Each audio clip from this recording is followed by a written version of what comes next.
গাজীপুরে ঘন ঘন লোডশেডিংয়ে ঝুঁকির মুখে পড়েছে রপ্তানিমুখী প্রতিষ্ঠানগুলো। উৎপাদন কমে গেছে আশঙ্কাজনক হারে। বিদ্যুৎ বিভাগ বলছে, চাহিদার চেয়ে সরবরাহ কম থাকায় লোডশেডিং দিতে বাধ্য হচ্ছেন তারা। গাজীপুরের জেলা জুড়ে ছোট বড় মিলিয়ে ৪,৫০০-এর বেশি রপ্তানিমুখী কারখানা আছে, যেখানে কর্মরত ৩০ লাখেরও বেশি শ্রমিক। দেশের রপ্তানি আয়ের বেশিরভাগই আসে এই জেলার পোশাক খাত থেকে। চলমান দাবদাহে বিদ্যুৎ বিভ্রাটে বেশি বিপাকে পড়েছে গাজীপুরের পোশাক উৎপাদনকারী প্রতিষ্ঠানগুলো। আশঙ্কাজনকভাবে কমে গেছে উৎপাদন। বিদ্যুৎ না থাকার কারণে আমাদের প্রোডাকশনের ঘাটতি হচ্ছে।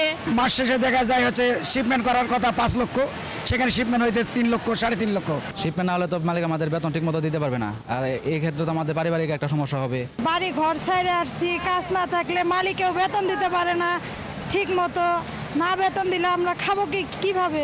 এদিকে প্রতিনিয়ত লোডশেডিংয়ে শিল্প কারখানার উৎপাদন ব্যয় বেড়ে যাচ্ছে কয়েক গুণ। কয় মিনিট বিদ্যুৎ ছিল আর কয় ঘন্টা ছিল না, ওইটাকে আপনি অনুমান করেন, বিবেচনা করেন, তাতে আমাদের উৎপাদন ব্যাহত হয়েছে কি পরিমাণ। আর এই উৎপাদন ব্যাহত হলে উৎপাদনই যদি না হয় রপ্তানি করবো কি?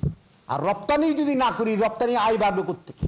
5টা জেনারেটর 1টা জেনারেটর অলরেডি আমাদের বসেই গেছে, এবং তাদের থেকে আমরা এবং অন্য সেকশন কিছু ফ্যান অথবা আমাদের এসি বন্ধ করি আমরা ফ্যাক্টরি চালাইতে আছি। চাহিদার তুলনায় সরবরাহ কম থাকায় ঘন ঘন লোডশেডিং দিতে বাধ্য হচ্ছে বিদ্যুৎ কর্তৃপক্ষ।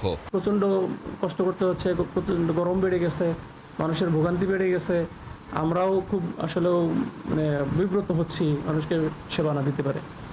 তো যেহেতু এটা জাতীয় ইস্যু, বিদ্যুৎ উৎপাদনটাই কম হচ্ছে, সেহেতু আমাদের সবাইকে মিলে এটা মোকাবেলার চেষ্টা করতে হবে।